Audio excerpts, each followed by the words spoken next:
Hi folks, Mike here.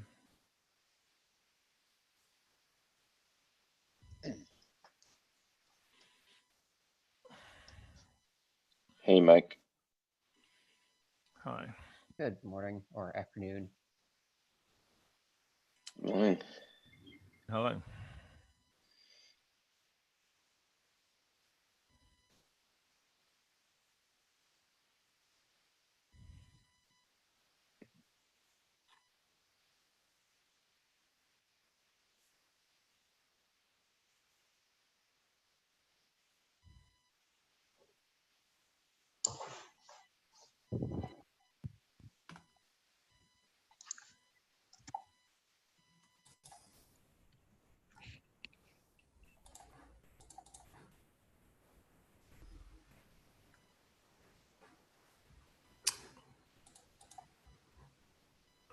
Hey folks.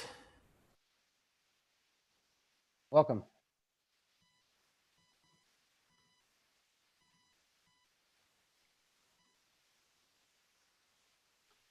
Somebody confirm that you can hear me.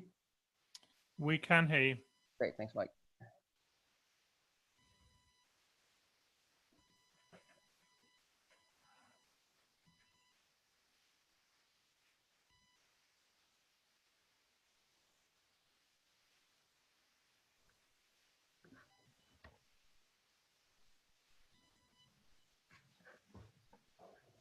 We'll wait another minute or two. I think I see 4 voting members so far.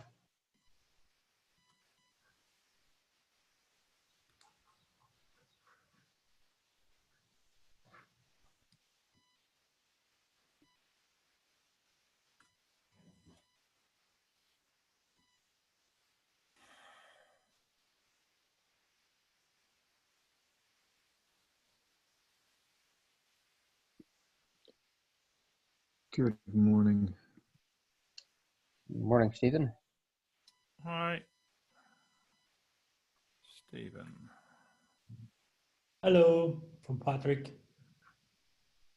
I am not hearing people. I'll be back. Apparently, I have hardware issues.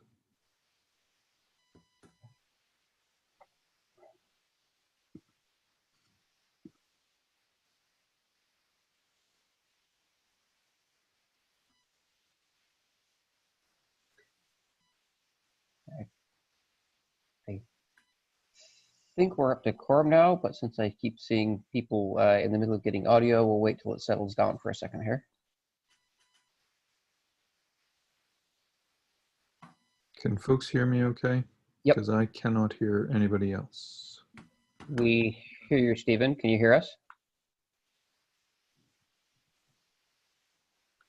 If somebody could post in the chat, please, that'd be helpful.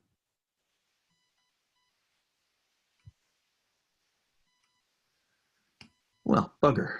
I'll keep playing for a second. Sorry. Thank you, Mike. Well,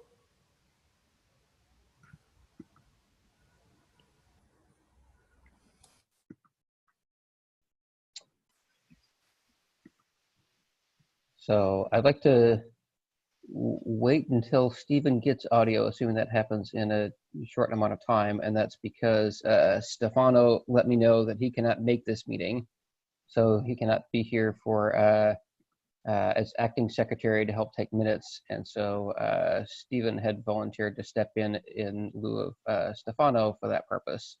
And so it would be great if we had a minute taker, and so that's why I'm going to wait a second for Stephen before I call for other volunteers until Stephen gets it. So.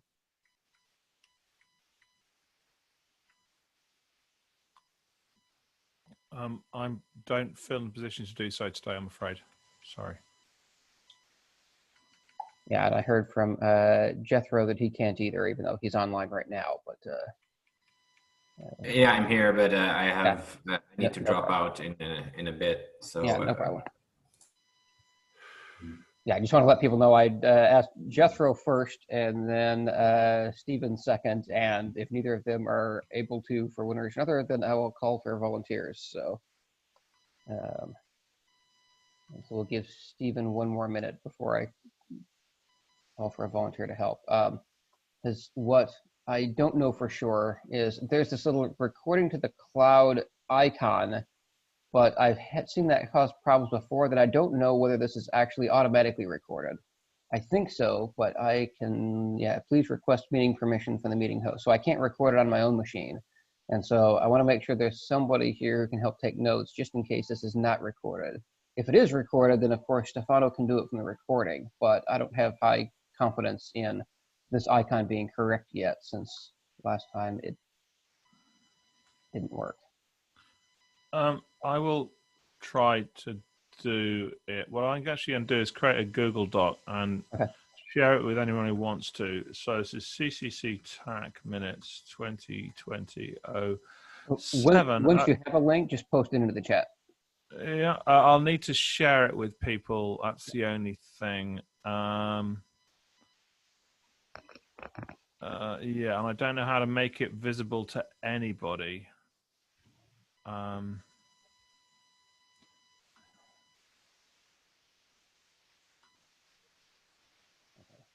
No, I can only make it. Oh, this is a real pain. Because one of the things we want to make sure we capture is the set of attendees, right? Because that's sometimes harder to get from the recording. Yeah, fine. So I tell you what, if people just put their email addresses in the group chat if they want me to share the minutes with them, please. I expect you're one of them, Dave, but I don't have your email to ours. On the screen now, isn't it? Okay, let's see if I can make that work. Yeah.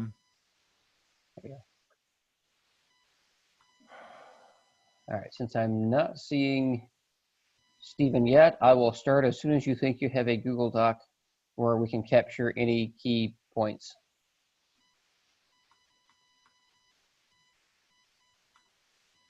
Again, we hope this is automatically recorded, that Stephen set it up to just do that automatically. Not Stephen, that Stefano did, but I want a backup in case not. So Naveen and Dave should now have access to that doc. Okay. And I think you're allowed to add other people to that as well. So hopefully. I can confirm, yep. But in fact, Dave, I'm making you the owner, and then you can do whatever you want. Okay? Fair enough. Right. And so, Mike, but you're, are you able to capture some things like start just getting the list of the names out of the participants list? I will attempt so to do. Great. Then I'm going to go ahead and get started, and hopefully Stephen can get his audio working. All right. So welcome all to the Technical Advisory Council meeting. This is our usual mantra that every member is welcome, every project meeting our criteria is welcome. We try to be a transparent, collaborative community. I don't know if there's anybody who this is their first time, but we'll get to that momentarily. This meeting is covered by the usual Linux Foundation antitrust policy. If this is your first meeting and you haven't seen this before, linuxfoundation.org/antitrust-policy. So please take a look. With that, let me mention our agenda before we do the roll call here. The agenda is as was posted to the list, except even though the Keystone folks sent their submission to the list yesterday, I got a note saying they could not make it to the meeting this morning, and so that is deferred until 2 weeks from now. I just want to confirm there's nobody from Keystone that's on the call right now that was planning to be here anyway, and for us to cover this before I officially move this. Is that correct? Nobody here is from Keystone? Okay. One thing I'm going to note, which is more relevant, I think, to the GB, is that Keystone will have problems with trademarking. Yeah, we can cover that as part of the submission, but yes. Noted. So unless there's any objections, point number 4 is deferred until 2 weeks from now. And then people are encouraged to review their submission between now and then. But they will be on the call in 2 weeks, as far as I understand. So that means we have a much shorter agenda, because that was the main item to vote on. So now the only thing that I know of to vote on is the minutes. And so the rest of the agenda might be fairly short, but we will see. Unless there's any other items to be added to the agenda, then we'll proceed in that order. Okay, let's go ahead and do our roll call here. So I see Giuseppe here. Is there anybody representing Alibaba on the call? Okay, is there anybody representing ARM? I did not see Grant yet. Okay, I see Shankaran. I assume you're representing Facebook today? Yeah. Is Brandon on yet? I do. am, yes, Yep, I good see morning. Brandon. I see Howard. I see Simon. I see me. I see John, and I see Mike Purcell. So that's great. We certainly have quorum, have a good turnout. So now let me go down the list and see, is there anybody here who this is their first meeting that has not introduced themselves before? Let's see, Patrick, have you introduced yourself before? Yes, with pleasure. My name is Patrick Winkler. I am the co-founder and CEO of CCC. We are based in Lausanne, in the innovation park of EPFL. And yeah, we found the company 2 years ago. We have more of 20 persons right now, and we have a secure execution environment with some proprietary hardware. Yeah, and we enjoy to be part of this new consortium. Great, thank you. Thanks for being here.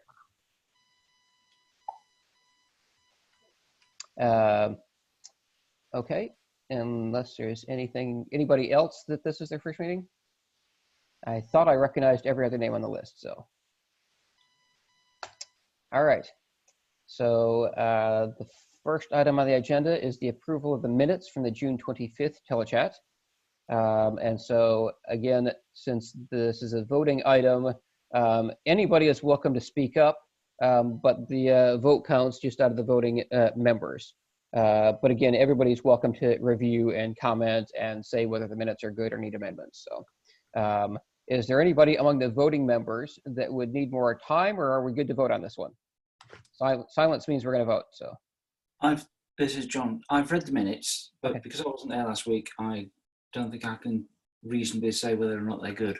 Okay, you're welcome to abstain then, as the so far a very common thing for people who are not present and have not listened to the recordings. Then you're free to abstain, and so that's many people have done that before. So is there anybody from the voting members then that would vote no? And a vote of no means that there's changes needed.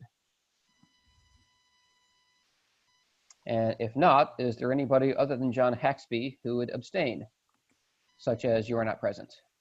Yeah, this is Brandon from Google. I need to abstain. I was not present, having a chance to watch. Okay. So Brandon and John abstaining, everybody else that didn't speak up voting yes. The minutes are approved. Thank you all. And even when we're not present, we're still encouraged to look at the minutes so you're up to speed on what happened. So, and thank you, John, for doing that. So, all right. Oh, So, Dave? Yes, you are back, Stephen. I am back. Sorry, folks. The system was not happy this morning. Do you still need me as secretary?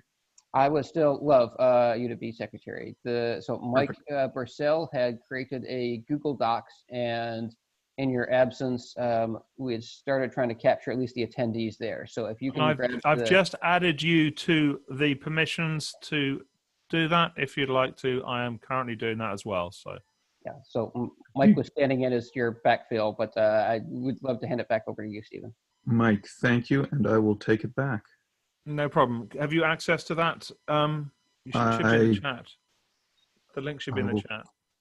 I will go find it. Okay.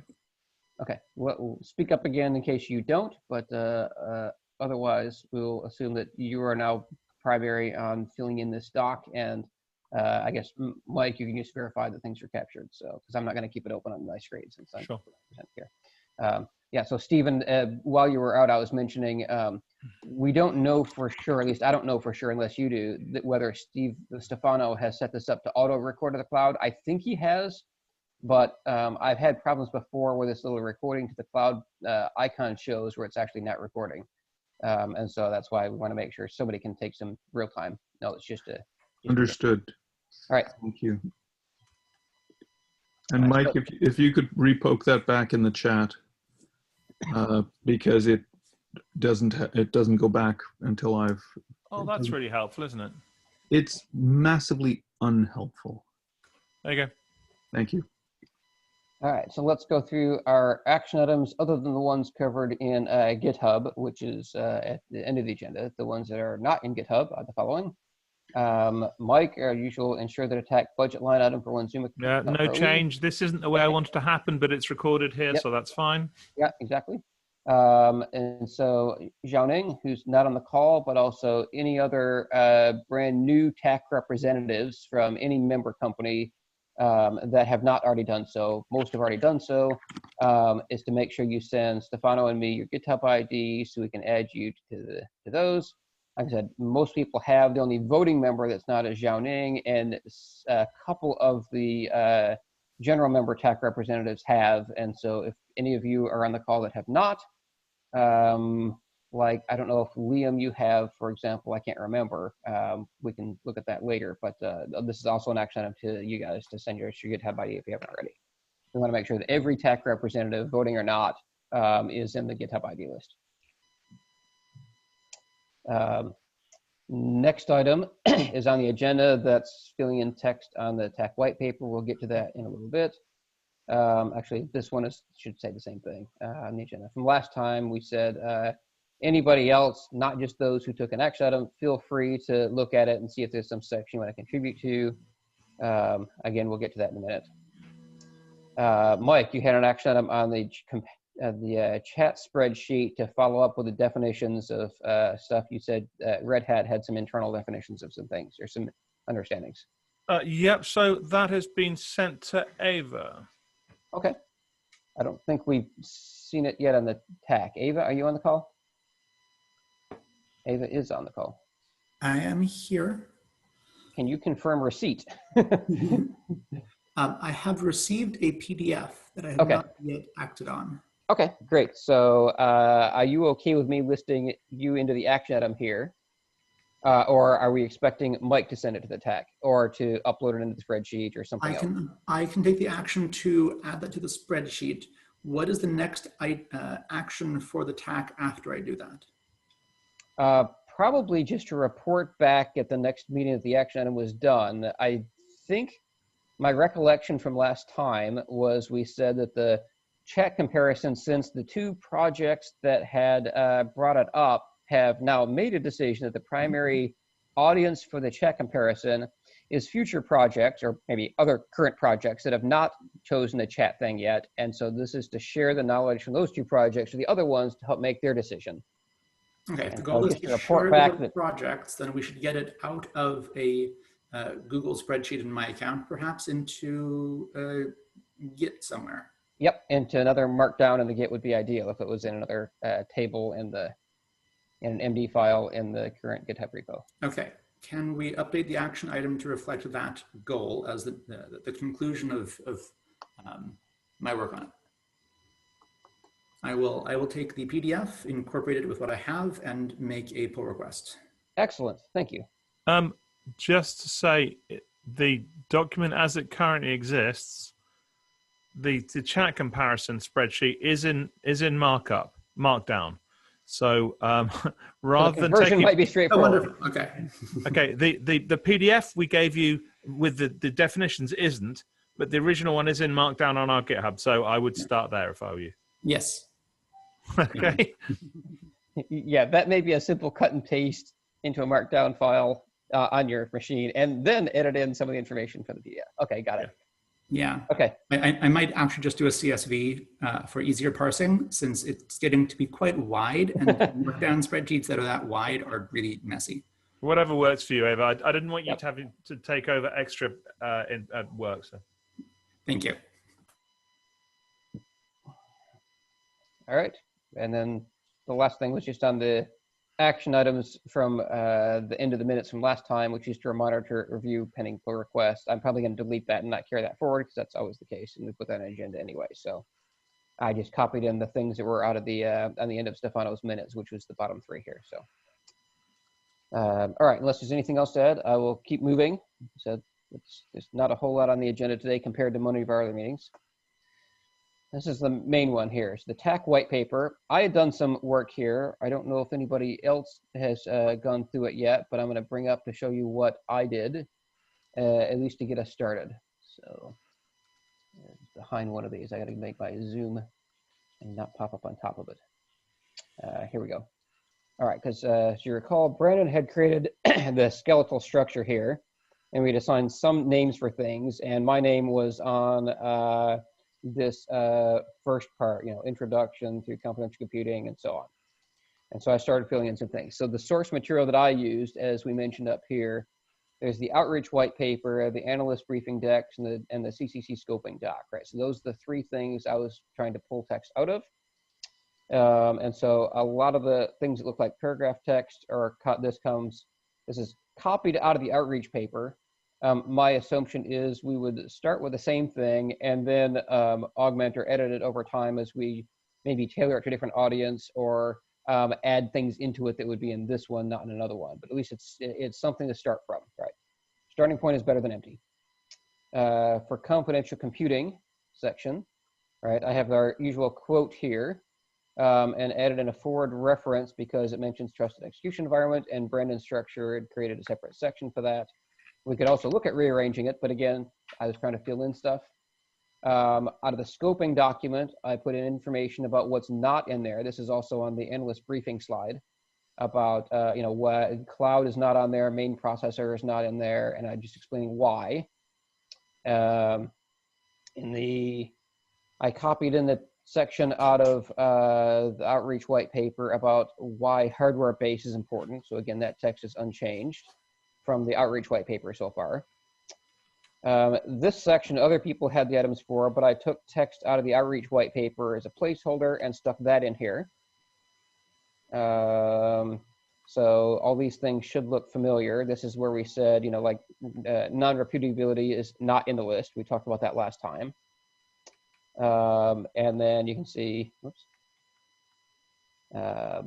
So I did some marginal wordsmithing as I was copying it into here. Like if I copied in things out of two different sources, I edited a sentence to make it flow in between them. So at least something for you to review and, change as necessary.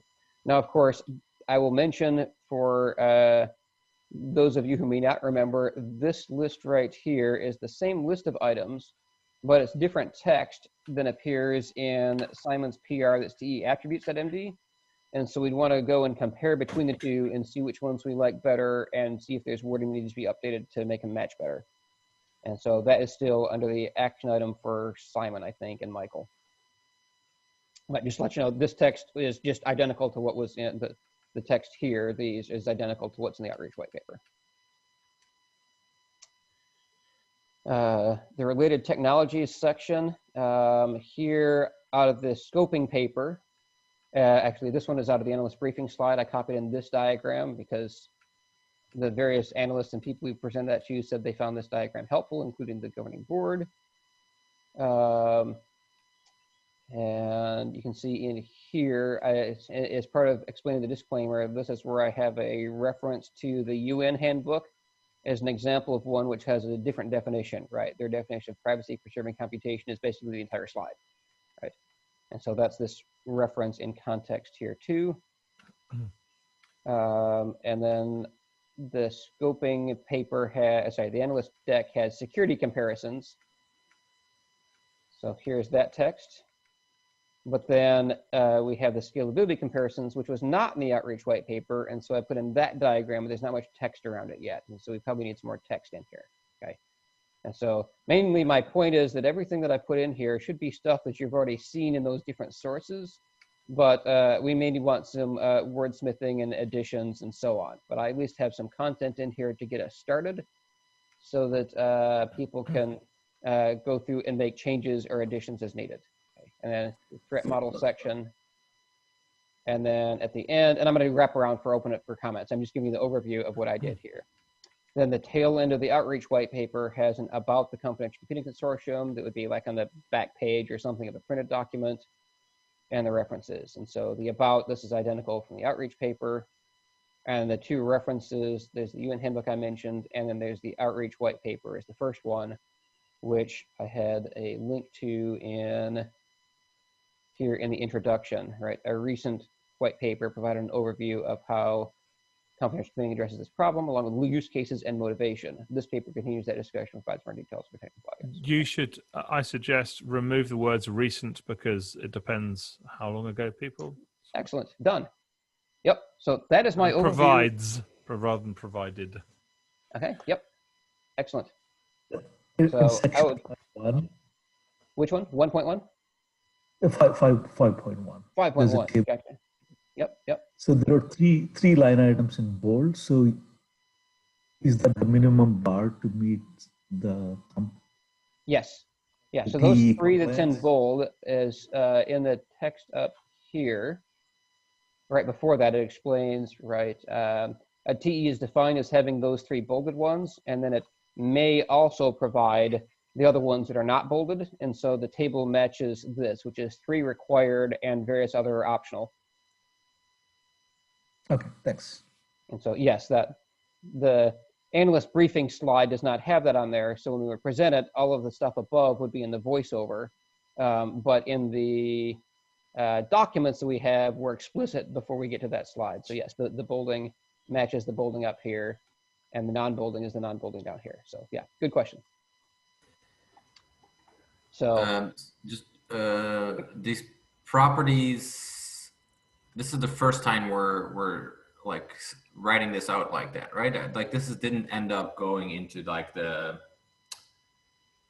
consortium's statement or anything. It's been in 2 places that at least we as the TAC have reviewed. One is the analyst briefing slides that we had added on across several meetings. And the other one is in Simon's pull request. And I guess the third one is they're alluded to, but not written out in all these definitions in the scoping.md document. Some of them are discussed in terms of the different competing definitions, but it's not, really there's only 2. So that's probably a half of a place or whatever. Okay. Yeah, I saw the comment and in 5.1 ended up as anonymous. That was mine. Okay.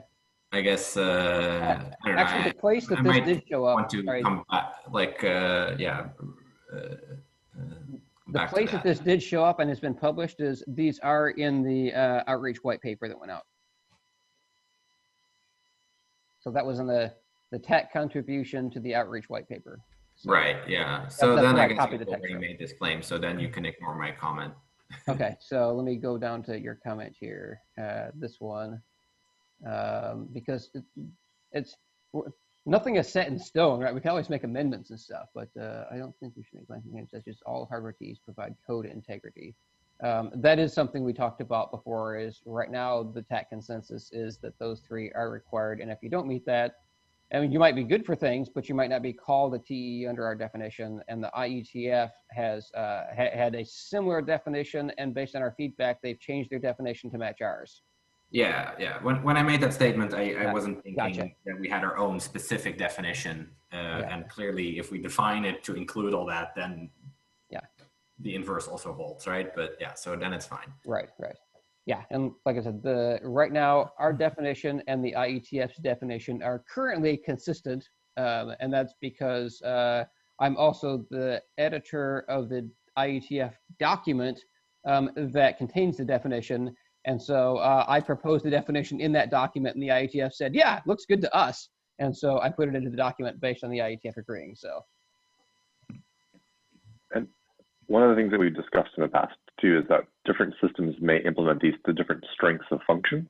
Yep. So the integrity protections in some hardware may be access control based, other hardware may be cryptographically based. And that's where we can get into, I think, a good nuanced more discussion here.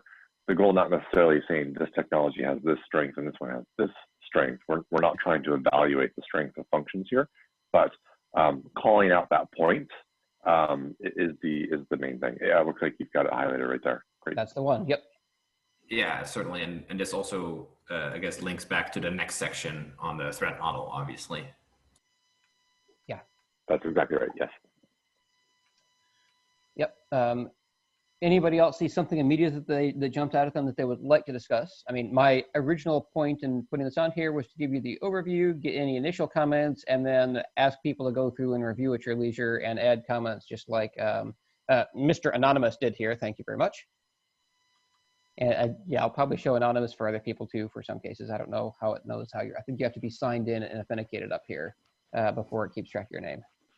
This is Morgan. Sorry for the late. I did not put the anonymous number comment in there. I was looking through this, and one thing that I recognize as we talk through these definitions that most people on the call have a rough idea of what, say, unspoofability or code integrity means. We probably should define some of these in terms of claims a little bit higher, simply because like code confidentiality, I think that was saying there was one in here that I did not see as kind of a standard. So if we have some definitions of what that means, I see them here. I'm just trying to think of like an industry standard to kind of level set for the audience. Yeah, if there's referenceable things, that's great. And I mentioned before that Simon also has some words for some of these, and we want to make sure that there's no points in Simon's that aren't in here. So we may want to, have Simon rationalize the wording here to make sure that we can unify things. But if there's additions or corrections in here, yeah, please feel free. Okay. And especially if you can think of an external reference that can be pointed to, then those are fine too. And if you make changes in any sections that are in the outreach paper, we can update the outreach paper as well. That reminds me. So the process that the outreach committee used that I thought was good was now that we've gotten to this to one point, if there's change, if you're filling in a blank section, this does not apply, right? So those of you that are doing like the threat model where it's blank at the bottom, just go ahead and do that in editing mode. But if you're making changes to the existing one, then just so you can see the change tracking, then over here where it says editing, you drop down, you say suggesting. And so when you're in suggesting mode, then any changes that you make will show up as being change tracked like that, okay? And so if you're making changes to a section, please use suggesting. If you're filling in a new section, please don't, just use editing. Does that sound reasonable? Dave, before you move on from the white paper, can I hijack this to ask a question about the outreach white paper that came up on our call? Yeah, absolutely. Since I didn't have a section specifically on the agenda about outreach report, if you want to take some time on that, and I don't know if you have any reports on the results of the summit, then you're welcome to talk about that too. So why don't I just give you the time here? Yeah, we don't have all the data on that, so I'll wait for next meeting. Sure. And we'll get that information. But one thing that came up, we had a suggestion for the outreach paper that came up too late in the process to incorporate it into the one that was published last week. But we wanted to, address it in an upcoming update. So I just wanted to check and see if there was any objection or commentary on, we were going to add a use case for blockchain. That was a suggestion that came up, and we'll, provide that section to the TAC for review after we draft it, assuming there's no objection to doing it. But I just wanted to see if there were any questions or concerns about adding a use case section for blockchain, given that there's some blockchain related projects and members joining.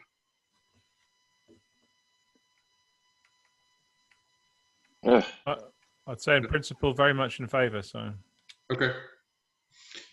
Okay, that was it. Anyone else? I mean, yeah, I think I don't have a problem in general with that, but this is Roy from R3, by the way. Mm-hmm. But it was very much worded towards Ethereum. It was, it was. Yeah, we actually we asked for volunteer in terms of writing it. We're not just going to take what was drafted. It was and Sarah from R3 volunteered to work on it as well. So the idea would be that we draft one with multiple vendors who are familiar with the blockchain use case. Yeah, she mentioned that. Yeah, I didn't realize it related to that. Yeah, so Sarah kind of raised her hand, and she'll go back to, I forgot who was the original person who proposed the wording, but we'll go through a process of drafting the wording and then reviewing it, and then both in the outreach and TAC. So. Yep.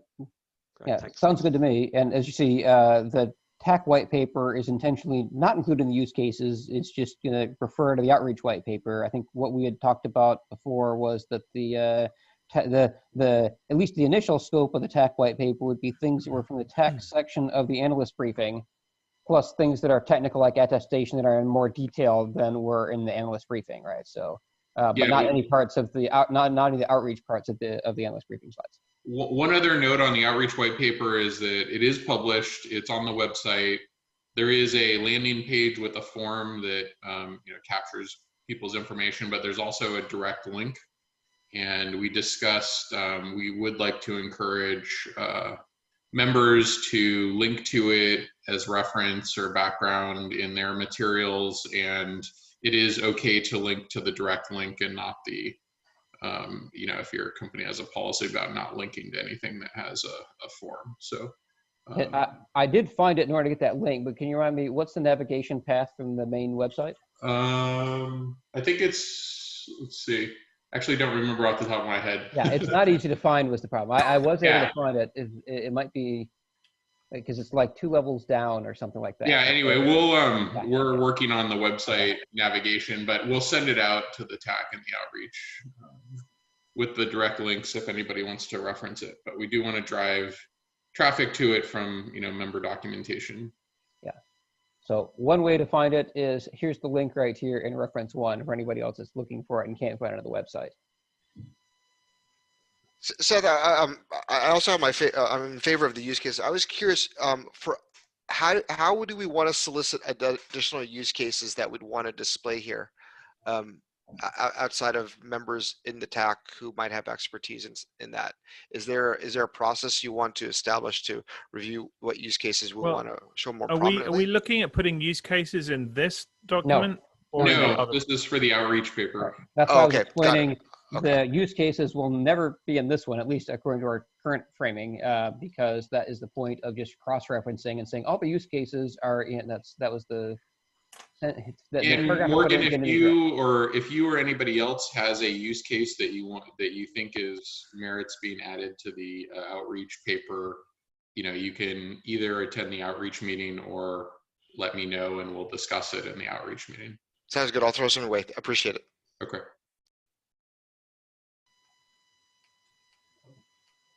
Okay.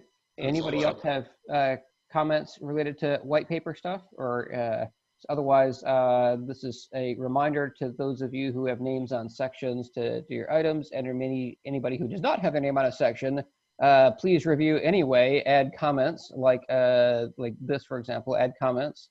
And feel free to edit stuff, even if your name is not on something, as long as you're in suggesting that you can do changes. And some of these sections, don't have anybody's name on it yet, right? Feel free to sign up, put your name in a section if you haven't done it yet, but you want to contribute text into that section so that then anybody else whose name on there can help coordinate with you and so on. So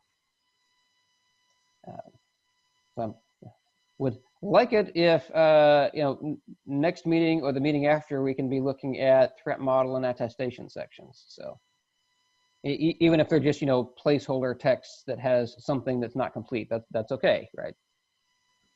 But I would like us to make some progress. So okay. Sure. On that subject, just on the side channels, it's got my name against it there. Mm-hmm.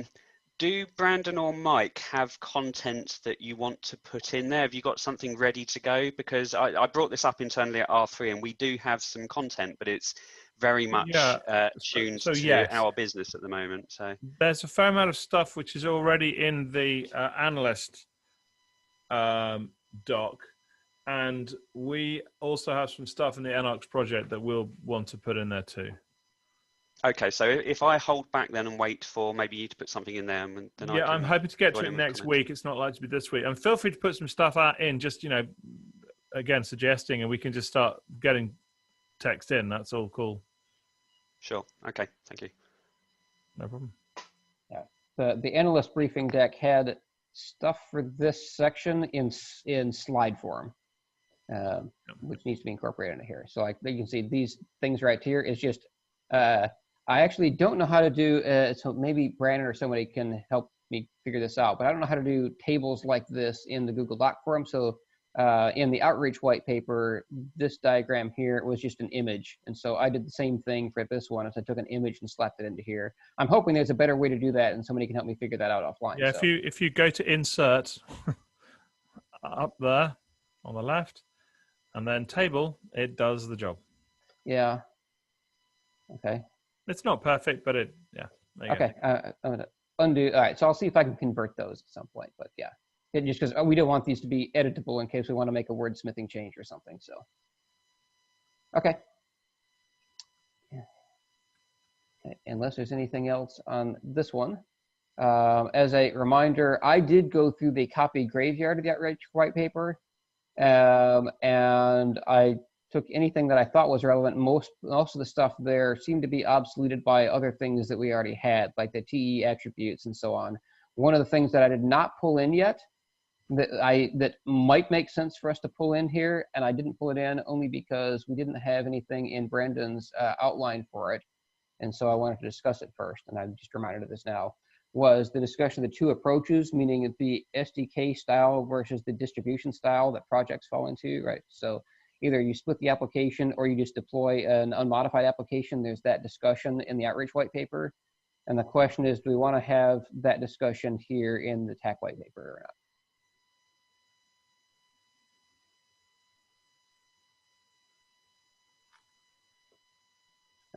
People that have read the outreach white paper know what I'm talking about if they have an opinion as to whether that should be in the TAC white paper or only left in the outreach white paper and we just refer to it.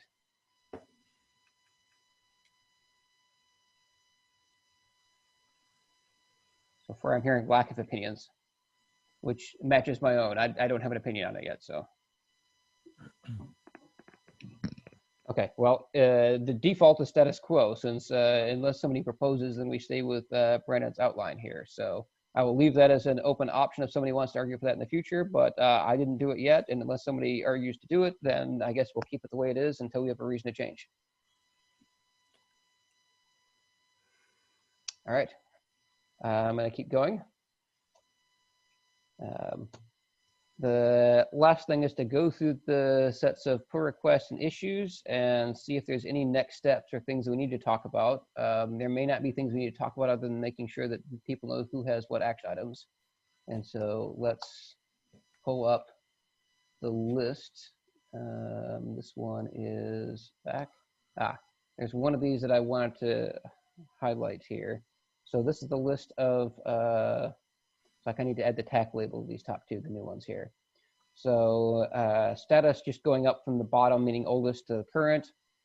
41 is the one that our eventual goal is to obsolete this one by having multiple sub pieces of it. The first one of which is 57, and other ones need to come into other pieces, some of which are not TAC pieces. And so that one is kind of sitting there until it's obsoleted by other pull requests. It's as source material.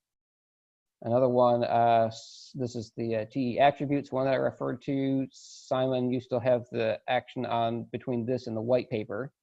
I think there's some discussion of this one, but nothing really for us to talk about right now. Although it looks like it's not assigned to anybody, since Simon does have an action item, I might assign that one back to Simon just so you show up as being assigned.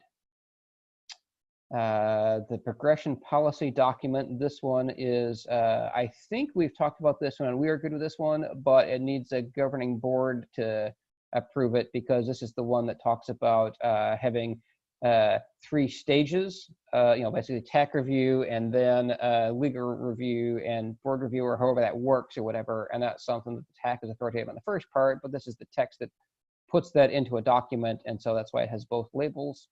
I think we're good with it, but it's up for the governing board, which moved their meeting instead of last week until next week. And so this one, as well as any other governing board ones, I'd already sent email to the governing board on these 4 items as being on the docket for the governing board to say, hey, how do you want to handle these process-wise? 57, I highlighted last time. This is that first step, which just adds section headings and reorders questions, but doesn't change the wording of any question. Last I checked, this one was waiting for approvals. It's been out for a while, so I just need 2 people or so to say, yep, this looks good. It should be fairly trivial. So please, it's not worth spending time on the call here because it's that trivial. So just please couple of you check it, mark it as approved so we can merge that one. The last one, and thank you, Mike. I think you already approved this one. So here for the GitHub process, when you create a PR that touches a file in this directory, right? I've been having to go through and manually add all these names here. What this pull request does is this takes everybody who sent me their GitHub IDs. This is that list, okay? Everybody that's on this list, I have your GitHub IDs and you are in the repo. Anybody you don't see your name on this list right here, you have not done that yet. And so please do it if you are a TAC representative from a company, whether you're voting or not, doesn't matter. This is the list of all TAC representatives that have GitHub IDs. And so once you're in this list and this gets merged, then it will show up automatically. And then I don't have to worry about accidentally missing somebody who's already a TAC member. So that's what this tries to do. And then I thought I did one more. Oh, this one here. I skipped this one. There is a current issue which was assigned to Stefano, but the information was generally in the issue, and it's been a while, so I just went ahead and did it. And so I'm going to bring this up since we have a couple of new people here. So this basically copies information out of the issue and documents what our current GitHub process is, at least what I think it is. And so I'm going to go over this right now as if it was on a slide, just to educate new people and to make sure we don't want to make any amendments to this. Okay.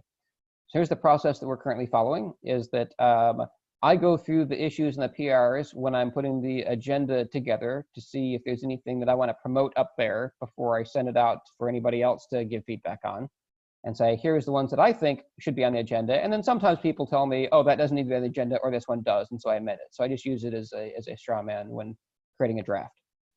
Second point is that everybody all TAC representatives should have sent the GitHub IDs to the chair and the acting secretary. That was what I was just talking about.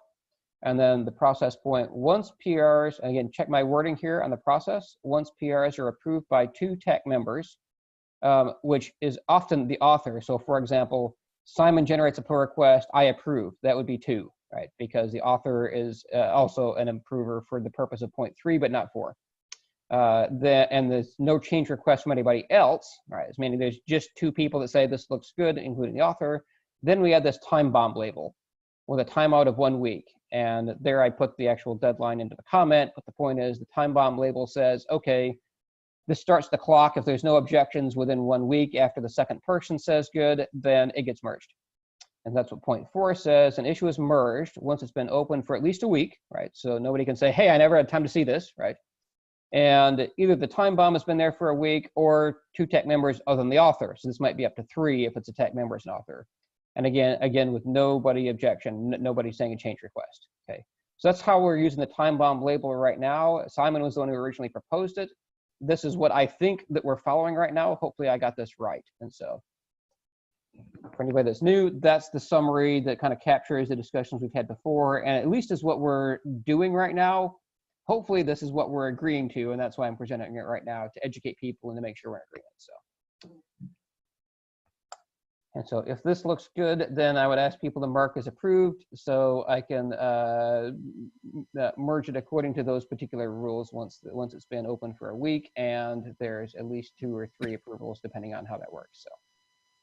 So I'd add one very minor point, if I may, which is that there are occasions when the fact that you're an author doesn't mean that you approve. It may be kind of up for discussion. So okay, just to. All right, I'm going to add a comment here, which I can then address after the call. If the author actually, approves or doesn't indicate neutrality. Right. Sometimes you may say, I don't really care about this one either way, but here's what somebody else suggests, and you're running, and I'm having somebody else. That's a good point. So, okay. I'll see if I can do a wording amendment after the call. Unless you have any specific wording you want right now, but otherwise. No, it's fine. Okay, all right, great. So those are the issues for people to review. Sorry, those are the pull requests for people to review. On the issues, let's see. This one looks like everything has a label, so I'm just going to filter to the TAC ones.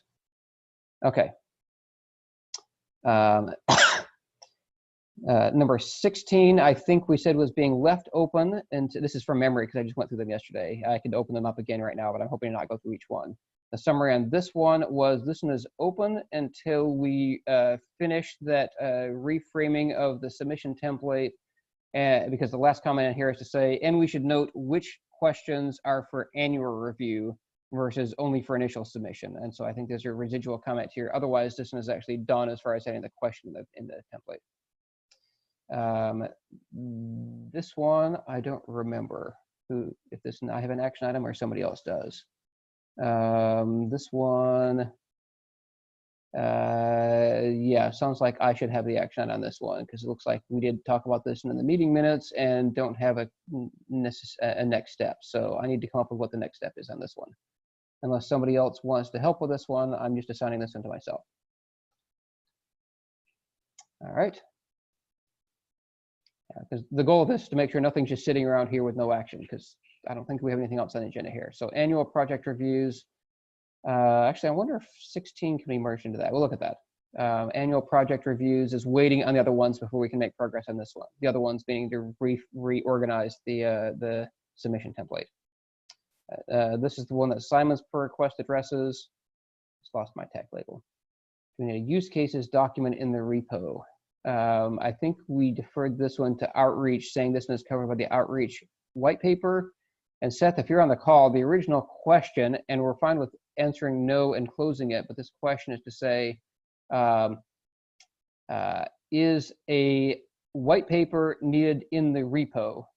Right now that it's actually published on the website, you can find it without going to the repo. Do you have any questions or comments on this one, Seth, or should we just close this one? I don't have an opinion.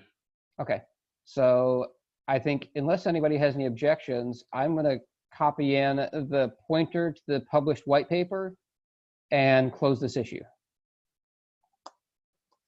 I don't have it.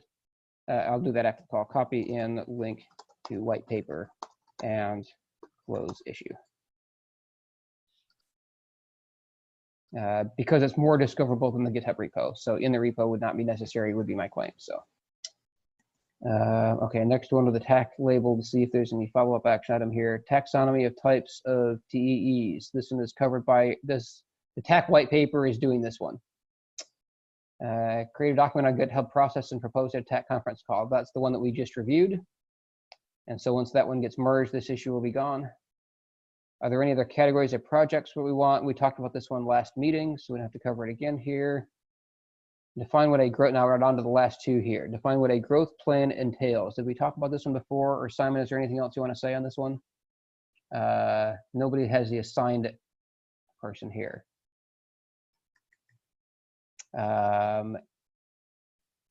Ava has a bunch of comments here. Simon mentions that we agree that we require identification and security policy, which we did. So I think I have to check to see if this one is done right now. So unless somebody else has a comment, I might check that one myself and see if I think that it's done now. And if not, then I'd look for volunteers. Okay, and the last one, I think we did talk about this one last meeting, and we said we're leaving this one open until there's an actual physical change because the mentors are coordinating. So I think we've covered everything then. Is there anything on this list that we need to talk about then? Because I think we've covered everything. The only one I need to check is 50. If there's nothing else, then yeah, go ahead. Well, so the board is adjusting its summer schedule. It's scheduled for summer. I won't be here for the next TAC meeting, so I just I didn't know if you wanted to continue to plow ahead with 2 weekly meetings for the summer, or you know, adjust the schedule accordingly. You are right on key. And any other business, let's talk about that now. Things slow down during the summer. A lot of Europe goes on vacation in, say, August, for example. What do people think? You see, today, this is the end of our agenda. We're just approaching 1 hour instead of 2. So we're going to have less. We still have the TAC white paper. We have one more project to review in 2 weeks. But other than that, should we slow down our summer meeting schedule? What do people think? I'm okay with keeping the current 2-weekly schedule. Anybody else have an opinion? On the voting members, are there voting members that would be offline for large portions of time that would affect our ability So to quorum? when is the next one again? Sorry. In 2 weeks.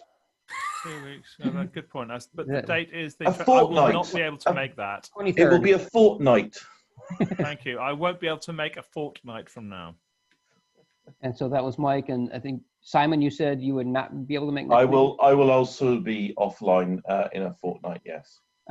Do either or both of you have alternates that would make it? I haven't asked my alternate. Okay. I can do so. Okay. So I need to do the same. I actually. I suspect that there will be more people randomly not available. Coronavirus notwithstanding, I think people are likely to be less available over what would normally be a long summer holiday.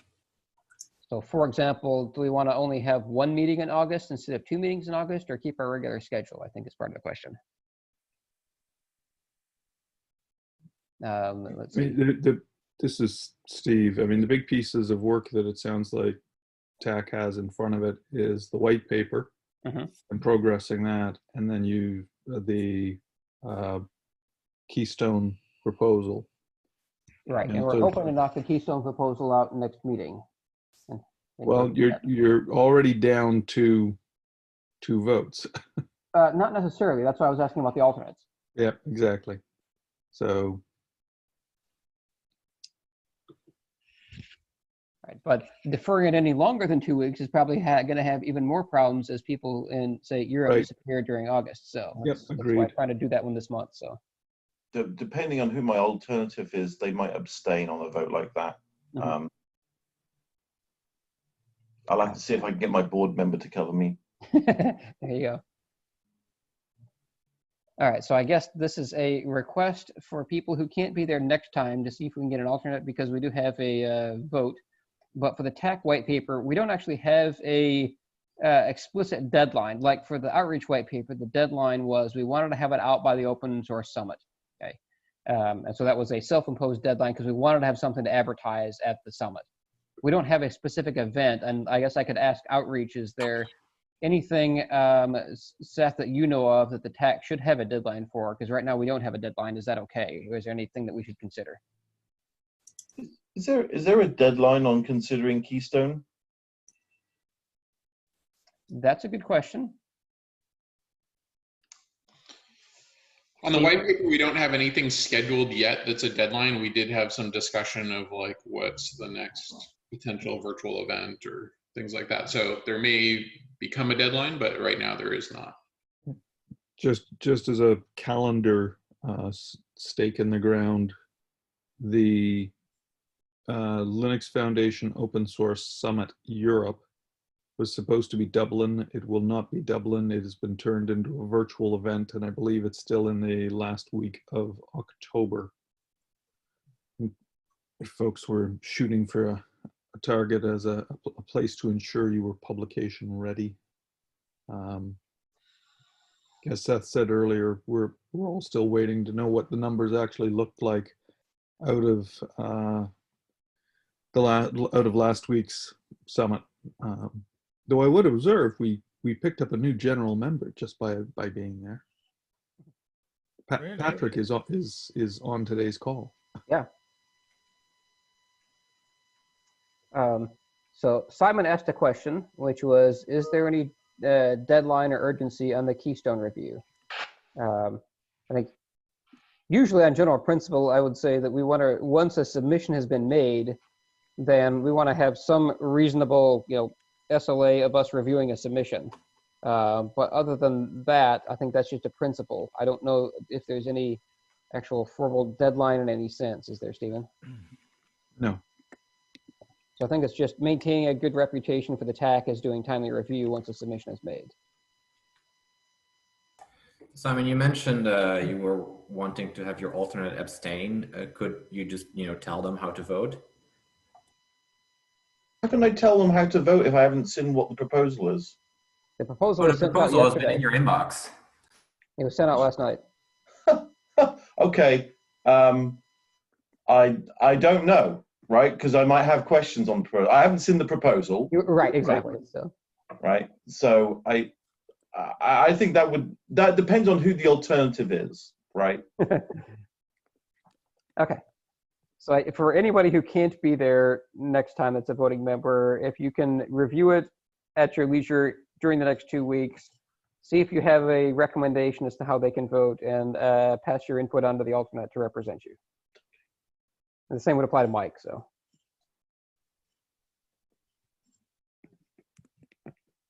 But yeah, everybody should have gotten the proposal last night or yesterday evening US time. So whatever that translates into your local time zone. Okay. Then it sounds like we will ask this question again next time. Let's go ahead and meet in 2 weeks. And even if it is not for a full 2 hours, and then for August, we will revisit that question next meeting, because I have not heard enough people speak up about August other than more risk. And so we'll see whether how much of it, like today we have a great quorum, right? Most of our TAC members are actually present, or at least most of the voting members are present. I don't remember how many of the other TAC representatives are present versus not without looking. But we'll see how that works next time. If it's much lower, then we'll ask the question of should we skip a meeting in August or something. So are people okay with us deferring that question until 2 weeks from now and meeting meeting in 2 weeks? Okay, hearing no objections, then let's go ahead and, or alternate proposals, let's go ahead and do that. All right, so that brings us to the end of the agenda. Is there anybody else that has any other things? I have another item for the AOB. Go ahead. Go ahead. So yeah, it's occurred to me that we've been at this for about a year now. So we're solidly post the getting started stage. I was wondering whether people are happy with the kind of tasks that the TAC is doing, and if we're doing too much or too little.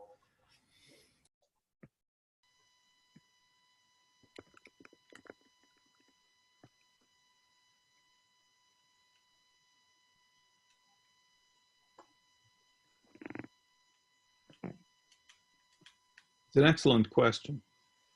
I've been, as governing board chair, I will be kind of gently bringing that towards the governing board over this next 2 meetings for similar reasons, is we're kind of coming up on our first year and what do folks think about it.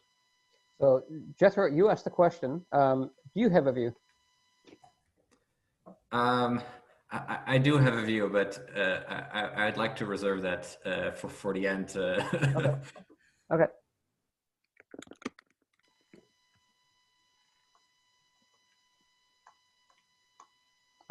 Anybody else?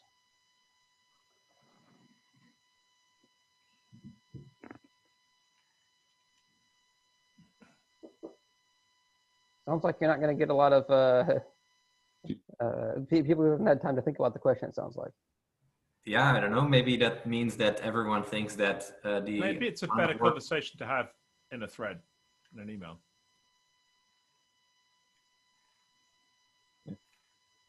No, it's a great question. Yeah, like I said, it's a question I'll be taking to the governing board. Simply maybe because people need some time to think on it, and we can discuss this again on the next meeting. All right, I'm happy to put it on the agenda for next time, assuming you're going to be there. Yes, Jethro? 2 weeks from now, a fortnight. Indeed, I will be there. Yeah. Okay, great. And we'll put it on the agenda for next time. Is this something we might want to send out a survey on? People could answer both anonymously, but also attributed if they wanted, and maybe just have a little bit of a form to capture the annual check-in and how people think the committee's working. So it's an interesting question, and I think Stephen raised a good point that bringing this up the board, right? That at the end of the day, our are the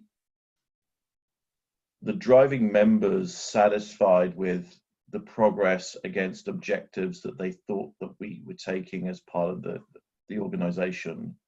Does it believe that the TAC is going in the right direction, right?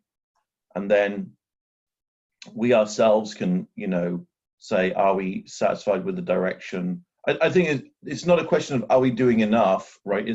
Are we directionally going where we expected we're going, or going to the right place? And then we can always provide that feedback as part of our, as input up to the board on, where we think we could go, either faster, slower, or move to a different, where we expect to go. So I think there's, depending on which group you're asking, it's a different set of questions to you end up getting responses to, right? To put the board framework around it, coming up on the year mark means the Linux Foundation is about to send out membership dues again. Like invoices will be going out in October. And I want to check in across the governing board as a group, but also with the individual members and general members as well, is do you feel you're getting your money's worth? Because remember, I try to keep the board as apolitical as possible. It's money and membership and minutes. That's what I want folks voting on. I want to keep it as simple as possible. But that voting on the money means are we doing the things that folks signed up for? Each company put money in the kitty to support open source projects and to create a messaging platform. And when I talk to some folks outside of our group, they're impressed that we've got the things done that we've got done. We are briefing analysts. We have a briefing deck. We didn't spend outrageous amounts of money on having an executive director or anything. We've got a very active working TAC and an active working outreach committee. So, folks are happy, but, rubber meets the road when you start asking for money again. We have a healthy budget because we really didn't spend a lot of money this year. And I feel good about that because none of us saw the pandemic coming. And it means that we've actually got some runway if some members, wrestle with how money gets spent. I mean, I know that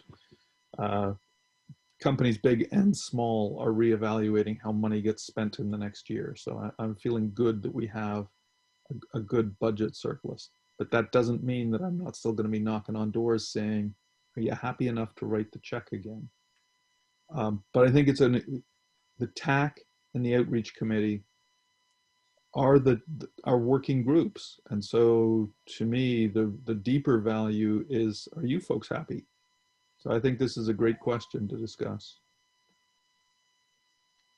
Yeah, I think it's a good topic. After we conclude whatever collectively we think here, I would be happy to report, the sort of the state of the TAC out to the board at the end of the year, which I guess would be what October technically would be. Yeah, we can look at kind of end of the year report out for September or October. Yeah. So what's the plan for next year? What did we accomplish over the previous year? What are we doing process-wise to prove and so on? That'd be a fine, simpler report out from the TAC at the end of the year. So this kind of a discussion, I think, feeds that really well. Yep. Yeah, exactly. So thank you for asking us now, Jethro. But yeah, I like the idea of having a survey so that people could respond anonymously if they prefer. I don't know if that's something that Stefano has the capability of setting up for us, but I tried to capture the 4 broad categories of people have other things that aren't captured in there for what you might ask in such a survey. But I can follow up with Stefano to see if that's something he can find a way to set up an anonymous survey. And then I think the suggestion that I heard was people could be allowed to say who they were, but the survey wouldn't have that be some mandatory field or something, and so stuff could be anonymous.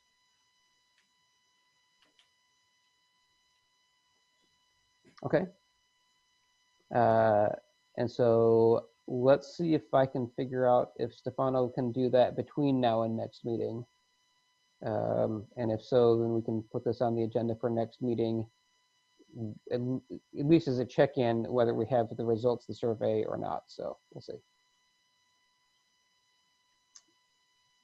Is that okay, Jethro, as a way forward?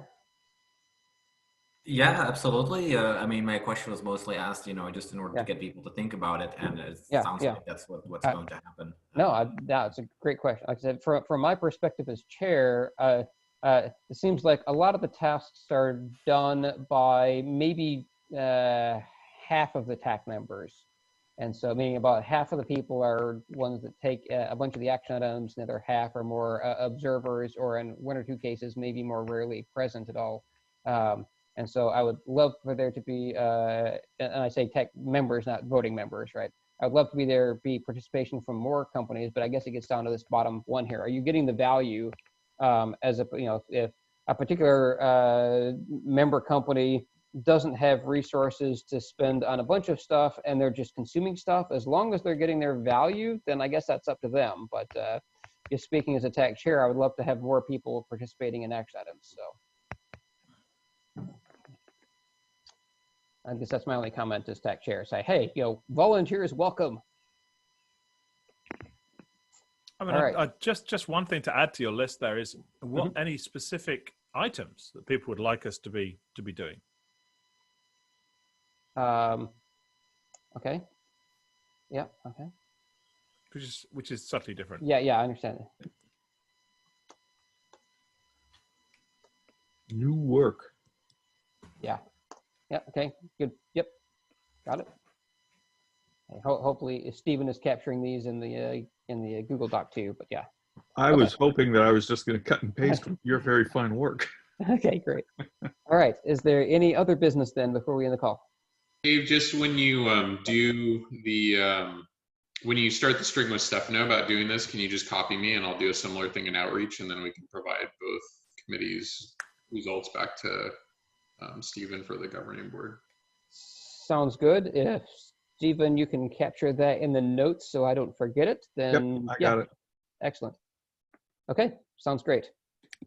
Then, Can I ask Stephen a clarifying question? Does the board have a set of objectives apart from establishing the TAC and the committee for the year?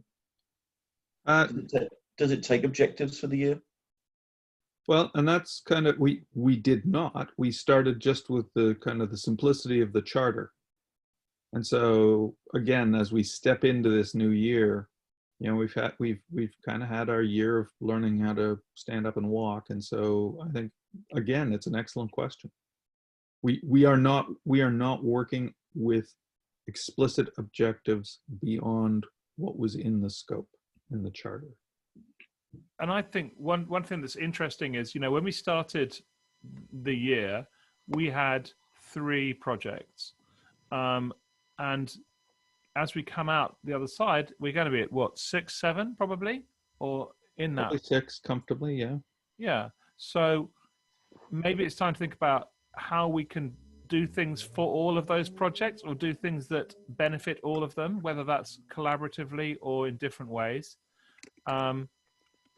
Whether we should be looking at community contributions in terms of code, and whether we should be encouraging supporting work to get more people onto those. I think those are all sorts of interesting things. So where we weigh in with our time and our resources is something for both the TAC and the GB to be considering, I would say. Mm-hmm. Okay. It's very much a timely question for all of us, because as TAC members and as outreach members, active and observers, as folks kind of should be having that discussion kind of in their group with whoever their board rep is, do folks, and it really comes down to the simplicity of, do folks feel they're getting value from money? I know that the playbook that a lot of the directed funds run is one where it's all about voting, and then the voting tends to be fairly political around projects, and collectively we've all kind of stepped away from that and run. I think folks need to be proud of the work that they have accomplished in this first year as we've kind of found our way. But it's also that time of the year to reflect on, okay, so where do we want to go next? Are we happy? And even saying, well, we're happy with the status quo of the kinds of white papers that are being produced, the kind of engagement in the broader community at conferences, with analysts, with the projects. That's fine. To say that we're happy with the kind of pace we're doing is a perfectly good opinion, but it's healthy to check in. One of the things in the, what are we not doing yet that I think that we might want to do more of in the future, that we've only done a little bit of, is I think the coordination with other organizations, right? We've had a little bit of coordination with IETF and a little bit of coordination with homomorphic encryption, but there's nothing formal, and there's other ones that we might want to, that we haven't yet. So for example, there was a question that we had on the mailing list that was discussed about like trustedfirmware.org and so on. And so I think there may be things we want to do in the future to have, more opportunities for alignment or coordination or, liaison email exchanges or whatever it is with some of these other related organizations that appeared on our slide earlier. And so that's something that I think maybe now that we actually have projects and we kind of know what our scope is, there may be things that we can do over the next year that we didn't get to over the last year. Yeah, and something I'm hearing from my end, and I'm trying to line up some conversations, is people saying, we would like to be having conversations about whether there is opportunity for regulatory compliance pieces in telco or banking or government. That doesn't mean, our trying to set standards, but it does mean our possibly discussing things with standards bodies. And I've got a couple of those which may yield fruit. I don't know at the moment. I always try very hard when I'm talking about NOx to people to say, and NOx is part of the CCC, and the conversations you're talking about here actually need to happen at the CCC level, because they're exactly the sort of people who can get a bunch of people together, can get use cases together, et cetera, et cetera. So I had a good conversation with the telco this morning, for instance, who I'm trying to get interested in this. It's interesting to understand the efficacy of the CCC when it comes to impact on regulatory areas. Well, I think there's a difference between our trying to have impact and our opening the door to people who want to have a conversation about it. And I think that might be the way to start it, honestly. Yeah, we had a brief conversation at the face-to-face in, wherever the last face-to-face meeting that we had. Lyon?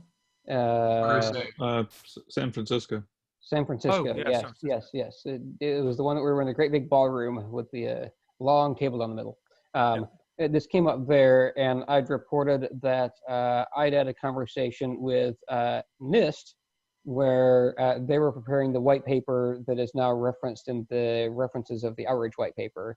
And they had asked about the Confidential Computing Consortium in that meeting, and so I gave them a spiel there. And so, and I reported during that meeting that the Internet Architecture Board had a discussion kind of on this topic and say, what's the right way to communicate with regulatory, national bodies? And I'll just repeat now what I said then.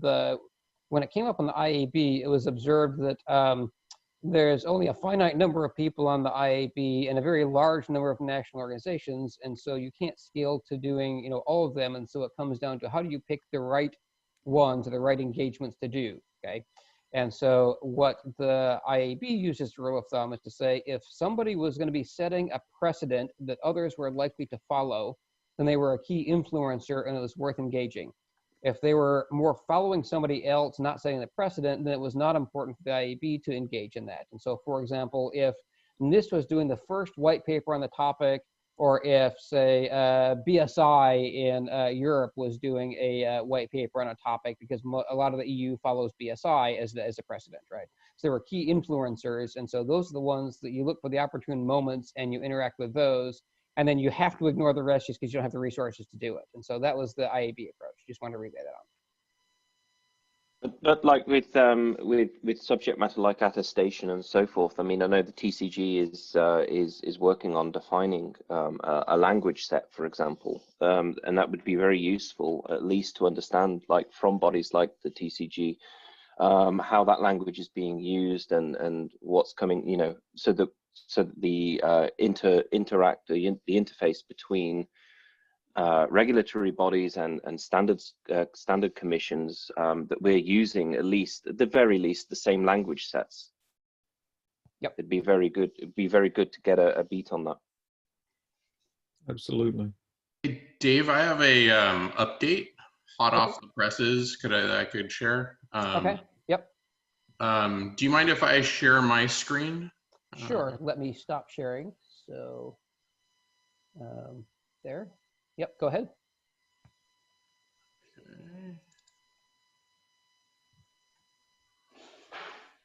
Can you see my screen? Yep. Yep.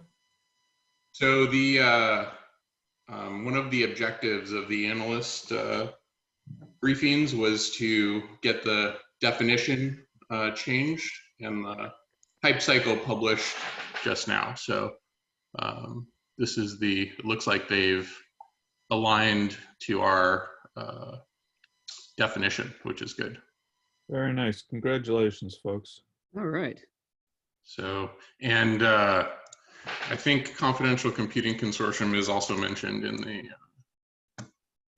the document. So I'll upload this into the analyst folder. Please, so you know, if anybody doesn't have access, they can read it. But please don't distribute it because it's like tagged to my client. So, you know, keep it, you know, read it yourself, but don't distribute it even probably within your organization, or download the version that your organization is licensed to read. Not the content, but the link to go and, register or get it or whatever it is. Is that something that's going to appear in the CCC's website newsfeed?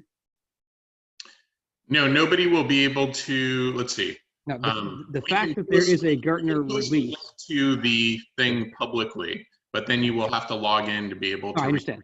Be on the abstract. But just to mention that there is this thing that is published that references us is something I think should be in our newsfeed. Yes, we can put it in the news page. How about we, just to ensure that your membership through Gartner is respected, how about you drop that in with a way that best reflects the boundaries you need to walk? Okay. Thank you. It may be the link to their ordering page or something like that. Well, and that's just, Seth using their Gartner membership this year to have accomplished what we got done is fabulous. I would not want to put that at risk. Not everybody understands the lines that Gartner kind of maintains. Mm-hmm. Okay. Right. Thanks, Seth. It's great to see that they've taken, it looks like they've taken, and because certainly for those of you that are new to the TAC, right, the paper from last year or whatever had some things we had problematic in the definition, and here this definition is far more aligned with ours. Like, it's not defined as being cloud specific, for example, which the previous one was. And so this is actually a success, I think. Even if if we think it's not quite right, it's still far better than the old one. So yeah, I think the cloud was the main objection, that it was limited to cloud. Right, so right.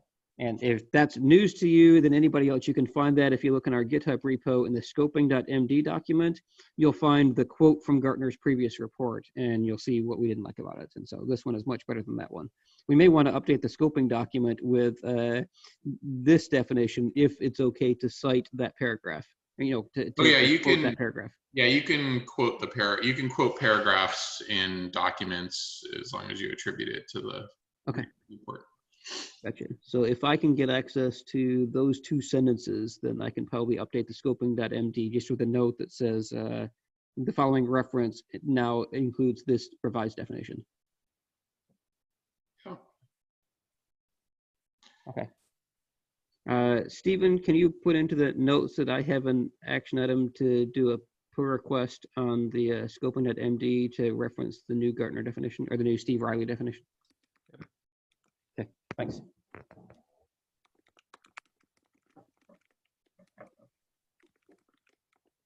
All right. Anything else you want to say about this, Seth? This looks No, I mean, I haven't read it all yet, but no. I just saw it. So, Yep. Thanks for drawing this to our attention. yeah, no problem.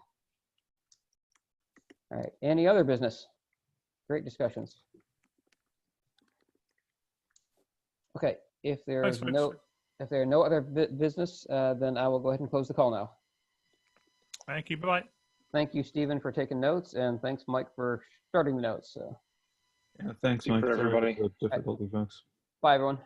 Be safe. Thank you. Bye.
Increase this effort in Azure this year.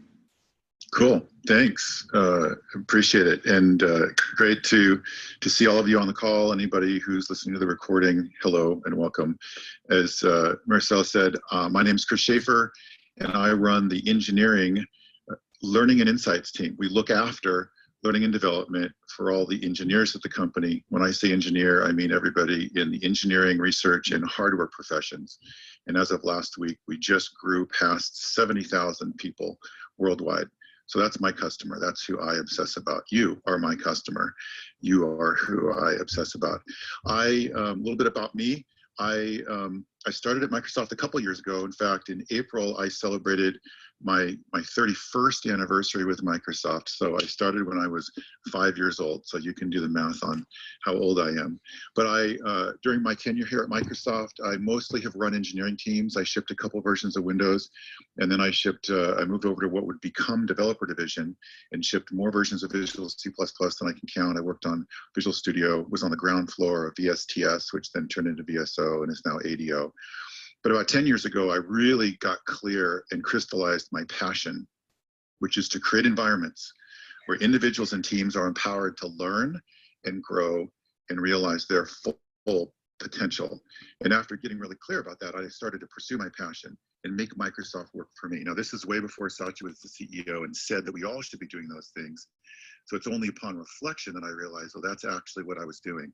And a little under 4 years ago, Satya wanted to reboot our learning effort. For those of you who've been around for a while, you'll remember Engineering Excellence that went away in 2014 as part of the big downsizing we did. And I got a call and said, hey, would you like to build a team from scratch to do engineering learning?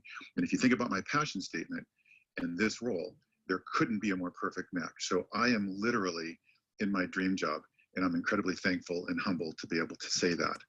And so I love talking about learning, and the fact that you all are going to dedicate a day today and each month throughout the year to learning is super cool. And I want to help kick you off and enable you to do, to get the most out of it. And so before I go any further, I took a little snapshot from head tracks of Mark's organization, and you are about 75% software engineers and about 25% program managers. And so I'd like to get a sense of folks on the call. So this is going to be a bit interactive. So time to wake up, time to get your shut your email down and go to your raised hand icon. And those of you who are program managers, if you could just raise your hand so I get a sense of how many PMs we've got on the call.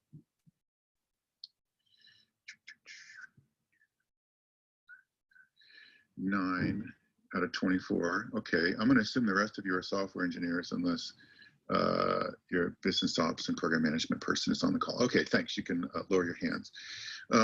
So Satya has this quote about we want to be learn-it-alls, not know-it-alls. And I love that quote for a couple of reasons. One, there's the literal interpretation of know-it-all where someone just literally has tons of knowledge, but there's sort of the attitude interpretation of know-it-all, which is kind of represents old Microsoft versus growth mindset, new Microsoft. Now, if you're going to focus on learning for an entire day, it'd be good to understand what is learning. And so I wanted to talk about my definition of learning. When you hear me talk at all about learning, you'll pretty much never hear me use the word training, because training is an activity. Training is not learning. My definition of learning is a lasting change in behavior. This is what you want to strive for if you're learning. Why do it, right? Why spend the time in training if it doesn't lead to a lasting change in behavior? And there's ways that you can accomplish that. And hopefully, with some of the stuff I'm going to share, it'll help you actually achieve a lasting change in behavior. Now, to go one step deeper, there are 3 different possible outcomes you might be striving for in your learning efforts. You could be looking to acquire new information, or you might be looking to gain new and different understanding, or you might be working to build new skills. And there's 4 different activities that you can do to accomplish any one of the things on the left. You can study, you can be instructed, you can, really powerful, do it with other people. And then maybe one of the most common one is through experience, through practice, through experimentation, through failure. So the whole point of this slide is learning is not training. And I want to help everybody think about learning in a very sort of broad, rich, holistic way, so that as you spend a whole day focused on it, and maybe more importantly, throughout your day-to-day activities in the flow of work, where are there opportunities that these things can happen without, in addition to setting dedicated time aside, so we can be learning all the time. Now, unfortunately, at Microsoft, as in other places, there are a number of barriers to learning. And participation moment number 2 in the presentation, I'm going to let you guys guess, and in the chat window, get your chat window open, type in what you think. There are 3 major barriers to learning. What do you think the number 1 barrier